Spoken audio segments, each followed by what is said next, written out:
What's up, YouTube? I'm Justin, and today we're going to be looking at the 2014 E550 I recently purchased. We're going to be going and doing an in-depth review of it. We're going to be looking at every single issue with it. But first, go ahead and like this video, subscribe to the channel, and let's dive right in.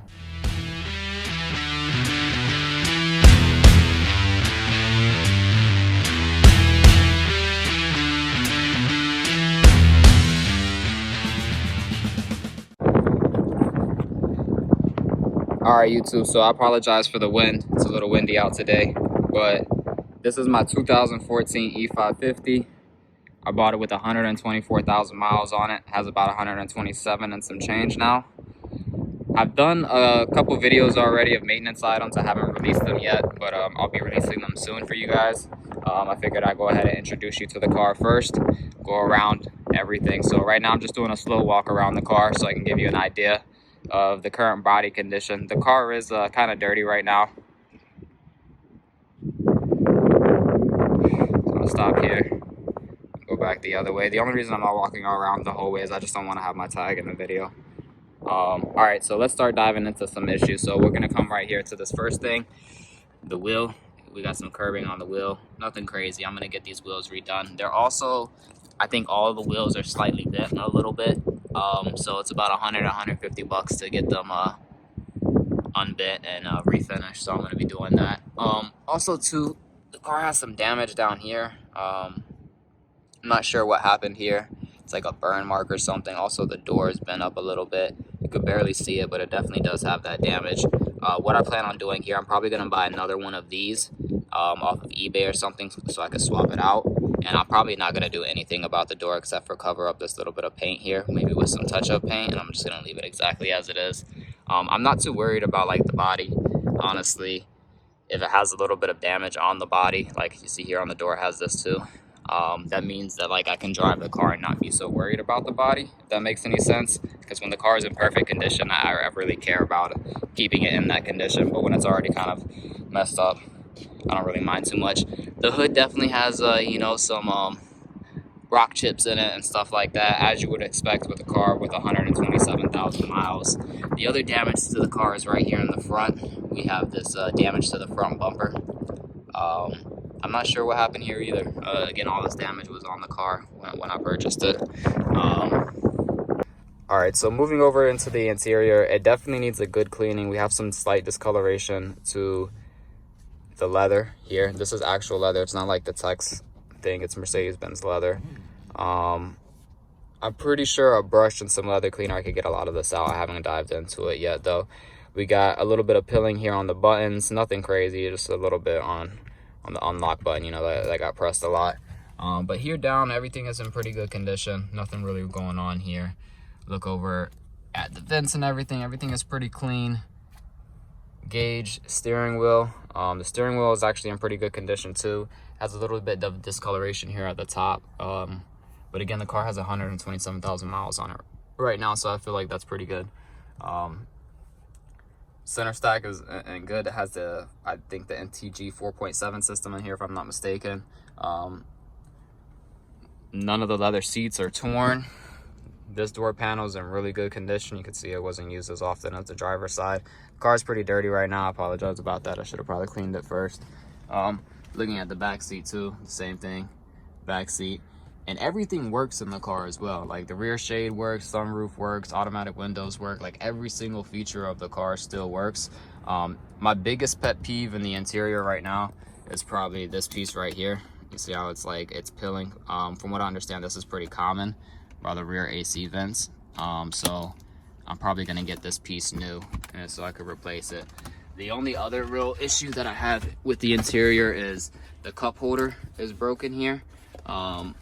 It's inside here, if I'm not mistaken. Yeah, so it looks like somebody like leaned on it and just broke it. So I'll probably be replacing this piece just so I can have a cup holder back there for my passengers that are in the back. The car itself is pretty loaded with features. It does not have Distronic cruise control, and it doesn't have the massage seats, but other than that, it has pretty much everything else. It has the interior lighting package, assist graphic, distance warning, like all type of stuff, blind spot assist, lane keep assist. The car will parallel park itself with so that's parking assist, I'm assuming. Yeah, the car is like fully loaded when it comes to the features, with the exception of Distronic cruise control and the massage seats. It does have also the panoramic sunroof. As you see, I got it open right now. I really love that feature. When we're moving into the center stack here, the radio is pretty good. I mean, it's not terrible. Sorry, you guys couldn't see it, but you know, it has AM, FM, satellite, HD radio, DVD player. You can put DVDs in here. You can insert a memory card here and listen to your music directly off the memory card. It has a 10 gigabyte hard drive, so you can save your music directly onto the hard drive. In the center console itself, you have a lot of storage there, and as well as like you could plug in your hard drive or anything like that. So a lot of things here. Aux, or you could use aux if you want. I don't know anybody that still uses aux. I primarily use Bluetooth, FM, and satellite. As far as storage space in this car, it's pretty significant. I got a lot of space here. The glove box is huge. It has a lot of room in there. The back seat as well. Like you got space here behind the seats, behind each one, and then you got the little center console in the middle as well that has a lot of space in it too. All right, so let's go ahead and talk about some of the mechanical issues with the car. It doesn't have a lot, but it does have some. So one of the first things that I'm gonna need to do to the car is I have to like catch up on the maintenance. Whoever had it previously, I guess before they traded in, didn't keep up on the maintenance for the last like 20,000 miles, so it's missing some things.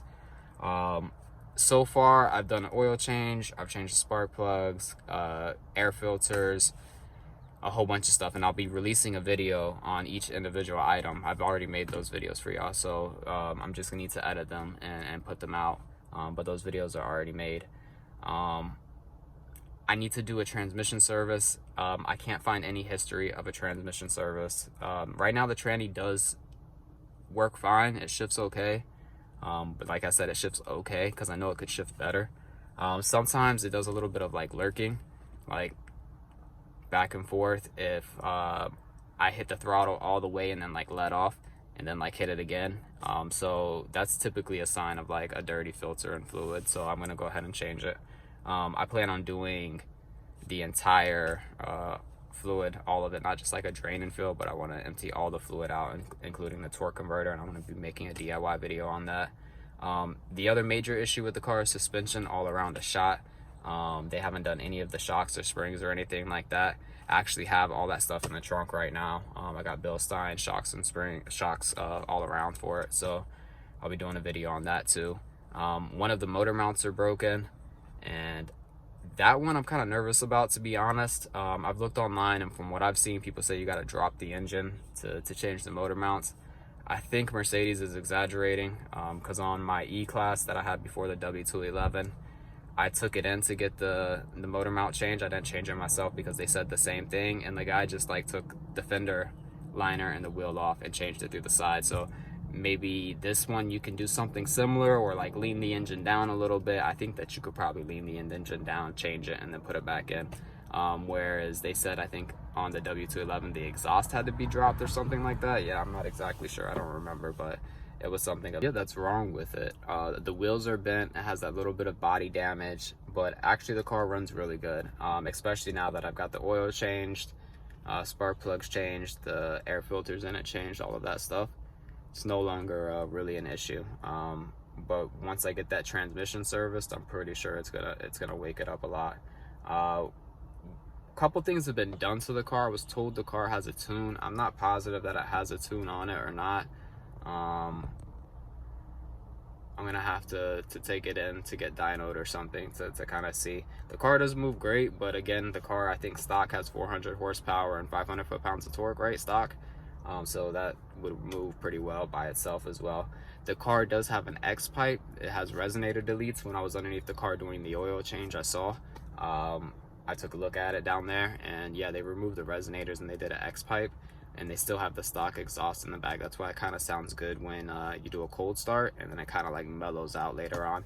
I don't get any like drone either inside the cabin once the car is like warmed up, so it sounds pretty good.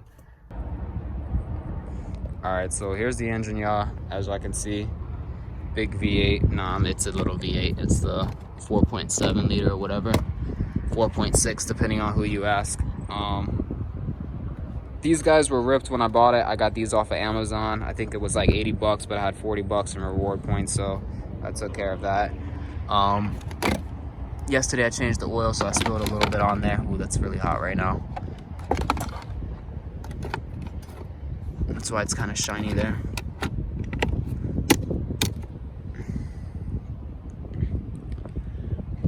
Yeah, but as you guys can see, it's actually pretty clean for how many miles it has on it. Like, I really didn't do anything to it too much. The only other thing that I see in here that I need to take care of is this ECU is kind of loose. One of the black pieces are a little messed up. But again, the engine's really hot. I was just driving it, so I'm gonna stop touching stuff.